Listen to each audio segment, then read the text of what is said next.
Welcome back to Outdoors with Larry Ray, brought to you proudly by Tennessee Wildlife Resource Agency, Barton Power Sports, Sportsman's Warehouse, and Best Care Home Services. Hey, welcome back to Outdoors with Larry Ray on this March the 9th, and we know next weekend is the big one. As Ron Wong said earlier in the show, the Super Bowl of bass fishing. I know there's a lot of circuits down. There's a lot of big money going different places, but it all goes back to the late 60s and Ray Scott and starting the Bassmaster Classic. I hate to tell you, but I was around then. So that kind of ages me. Of course, I was only 4 or 5, but hey, we were all around, Larry. Yeah, we were all around. Some of you were being thought of, and everything. But, hey, we started out with Kevin Van Dam, went to Andy Montgomery, and let's go to Tennessee. Yeah, let's stay in Tennessee here, and let's talk about Tennessee and talk about a guy he don't care where he is as long as he's there, and that's our good friend Wesley Strader. Good morning, Wesley. Morning. How you guys doing? Hey, we're doing great, and we always like to hear from you because I know you're going to tell it like it is. There's no smoke blowing right here when it comes to Wesley, right, Mark? There's only one Wesley. I'm gonna tell you this right now. You made reference to the Super Bowl bass fishing, the Bassmasters Classic. Well, I'm gonna give you my reference. I feel like the Los Angeles Rams against Jordan Lee, and he's the New England Patriots. We gotta get this sucker turned around. Hey, now I like that. Somebody's gonna have to beat the New England Patriots. I hope somebody does. Yeah, we got to get those whippersnappers out of the way, right? And let somebody into it. But come on. I feel like he's Tom Brady, and the rest of us are Michael Vick or something. We done went to jail for something we should have been going to jail for. You need me to go snip his lines for you? Yeah, no. These back his drags off real good. First day. I need some media people to go to this back his drags all the way off.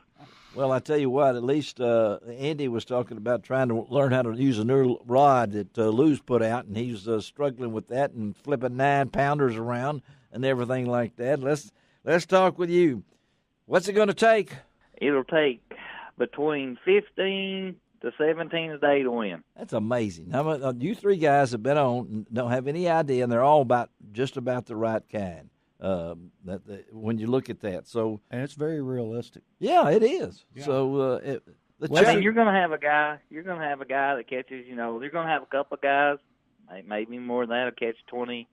In the 20-pound range, maybe a little more, and then they're going to have 14 pounds the next couple of days. I mean, that's the typical Fort Loudon Tellico deal. It's just not a proven lake to uphold multiple day big stringers. This area. You're close to it and everything. What about the challenges that you face when you enter this year's classic? Because I know rain. They were building arcs over here in Memphis, so I know they build football stadiums over in Knoxville. Talk about the challenges you're going to face. Well, I don't think you're going to. The rain thing's not really going to be that big of a factor. The one factor that we are probably going to be dealing with, the water's going to be a lot more colored than it normally is. Yeah. You're going to have a lot more current than you normally do. I mean, just this past week, Fort Douglas and Cherokee, which are the lakes above that form the Tennessee River, Tennessee River formed at Fort Loudon. They had been catching all that rainwater, so they hadn't been dumping it all. And last week, well, not too long ago, just several days ago, they just decided to start spilling to get those lakes back down to closer to winter pools. So we're going to have a ton of current, and it ain't gonna check up. So it's going to, both those lakes rose 30 feet, over that course of the rain. So they got to get it back down. And it usually they can only drop about a foot a day. So projected, we're going to have a lot of current in Fort Loudon. So a lot of current, a lot of colored water. So you're going to have to adjust your strategy around that. So looking forward to the challenge. Yeah. Wesley, without getting too specific, because I know you guys won't until Sunday. Yeah. Are you thinking something with a lot of thump and a lot of noise, moving baits? Yeah, just stuff with a lot of vibration. Anytime the water's dingy like that, they can't. It's more of a their lateral line comes into play than their visual skills on when you got water like that. So Now, Wesley, you like to fish at shallower water. I watched you win that elite tournament at Kentucky Lake, working shallow water. That may come into play during the Classic here, won't it? Well, usually, always in the spring, shallow water comes into play. From spring to early summer, that always comes into play. There is those one or two instances where it doesn't. Depending on what body of water you're on, you could like a Hartwell or something like that, where it's more of a herring deal, which that's not in play in the Tennessee River. It's mostly shad and crayfish and stuff. That type of forage, so that don't really come into play. So, here's the thing with me. It ain't I don't know where to cast. It ain't where I don't know where to cast. It's I know too many places to cast. That's what I'm fighting right now. Well, that's what I was going to say, because from your feeling, what's about the Classic coming to Knoxville? Do you ever think you'd see this day? And I know that this is something that hey, you don't have to drive far to be a part of. No, this. I mean, I envisioned the Classic coming to one of the major cities here in East Tennessee, but I just never envisioned me being in it. So that's yeah. This is it's one of those things that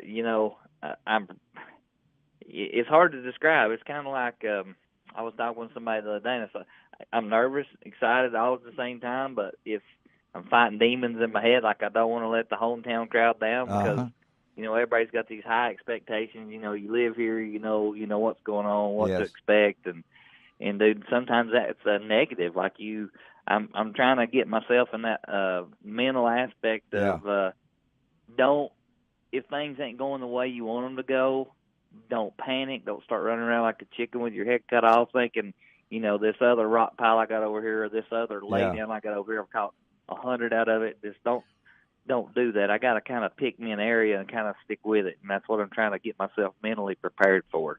Well, you're a man of faith, I know that, and brought it in a Christian home, and that's your home area there, and the pressures will come to you. But you got to look back, and it seems like the hungry fisherman circuit you once fished is like eons away. So just being in the Classic has got to make it nerve-wracking for you. I mean, goosebumps. I mean, are you feeling this?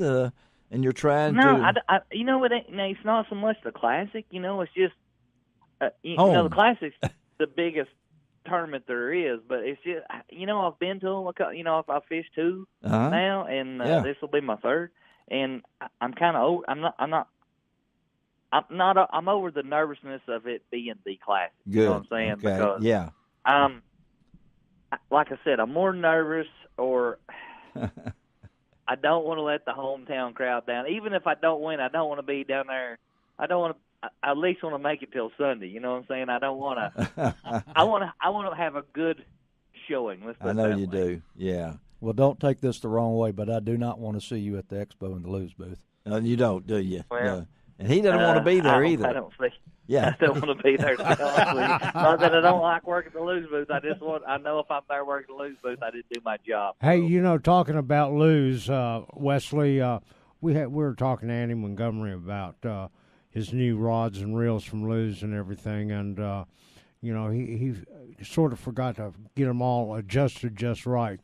But you've gone to the new Lewis this year, haven't you? Yeah, some of the new this rules. year I'm using the Lewis Pro TI. Yeah. And I've been warning everybody. I'm like, hey, they have hit the home run of all home runs. Woo. It's like the bottom of the ninth. And, Really? Okay. Bases loaded. How do you really like it? Listen, in my honest opinion, it may cast too good. I mean, I'm a guy that don't put no brakes on nothing. Right. But I can cast all the line. I literally can cast all the line off this reel. And it's as smooth winding something in pulling as it is winding something in it doesn't pull. It's just as smooth as silk. How about that, guys? And it's tough. It's not going to break. It's built to last. Built tough. Yeah. Yeah, like a certain truck. We won't talk the name of it. Well, with a titanium finish and everything, it continually looks good and performs good. And it's beautiful. Now, if you had if you were able to change one thing on that reel, what would you do? Would you have some different gear ratios, or do you use just one? That's the only one thing that I would have one, maybe a 6.8 or a 6.5 to 1, and then step it up and even go up to like a 8.3 to 1, something just a little faster. But I can't really see any, like I used the 6.8 to 1 gear ratio last year, and I really can't tell a big difference. And I've just had to wind just a little bit slower, to get the same retrieve that I would with a 6.5. I mean, it's not really that big a difference, but and a lot of times you got to go off inches recovered per turn of the handle. So it's not always the gear ratio. You got to look at that too. So. Well, again, we're talking to Wesley Strader about the Classic, the Bassmaster Classic, coming to Knoxville next weekend, 15th through the 17th, and I'm really anxious to see. And Ron Wong will be our man on the scene to get reports back from Ron about the crowds. Don't you think, Wesley, that this could be a home run for the Classic too? Because don't you, being from there, think that there will be the crowds will be good? I'm going to go out on a limb and say it'll be the biggest crowd that the Bassmaster Classic's ever had. Well, I think that's because it's easy to get to. It's centrally located. With him at all. Eastern, Western. You're not in Seminole, or you're not down in Texas someplace, but. Yeah, you've got your you got all your northern fans, northern bass fans that are just only like if you're in, let's say you're in Detroit, you're only 6 hours away. You're not 18 hours away from Oklahoma. So you're really centrally located, and there's a lot of great bass friends around there. So there's going to be I'm going to tell you this: you better get to Thompson Bowling early. That's what I was going to say. Or you won't have a seat. You will not have a seat, and that thing seats over 20,000. Yeah, so 22,000, I think. 22,000. I never in my life thought that you would be bringing bass in the Thompson Bowling Arena and weighing them in. Yeah, what? The Orange Church. No, I didn't say that. You did that and everything. We're not going to get in that because don't say it. Ain't Ron a Mississippi? Ain't he a Mississippi State guy or something? Oh no, yeah, hey, Ron, Mississippi State guy. No, you missed it by about half a state. He's. It's Ole Miss, right? Oh yes. Now you've ruined the segment. Well, he'd be better served to be a Mississippi State. He better not be wearing that Ole Miss stuff around the Thompson Bowling Arena. Somebody may confiscate him. I'll never see him again. Hey, he'll be just enough to do it. He'll have Ole Miss shoes on, I bet. So, hey, Wesley, we wish you nothing but success next weekend. I know it's going to be a lot of fun. Just put that pressure behind you, buddy, and just as one of my friends always said, just rub that head and keep on going. Because I'm what I'm going to do. I hate to tell you, but. I'll say it off the air that I'm picking Wesley to win. So that's all. I'm just going to say that. I've already said it. Oh man, I've let it get out now. No, your money's on Ott Defoe. I just put it on Ott. Everybody's on Ott Defoe. Hey, well, yeah, somebody in our room's already mentioned that, so I can't have Ott. So I'm taking the next man. Just put all the pressure on Ott. Don't put no Everybody pick Ott. All right. Wesley Strader, thank you, buddy, for being on Outdoors with Larry Ray, and good luck next weekend. Okay. Thank you, guys. Just have a great day. All right. Let's take a break. It's hard to follow that, but we're going to Ott now. So, Wong, you take this over because this is your man coming up now. We'll be right back on Outdoors with Larry Ray.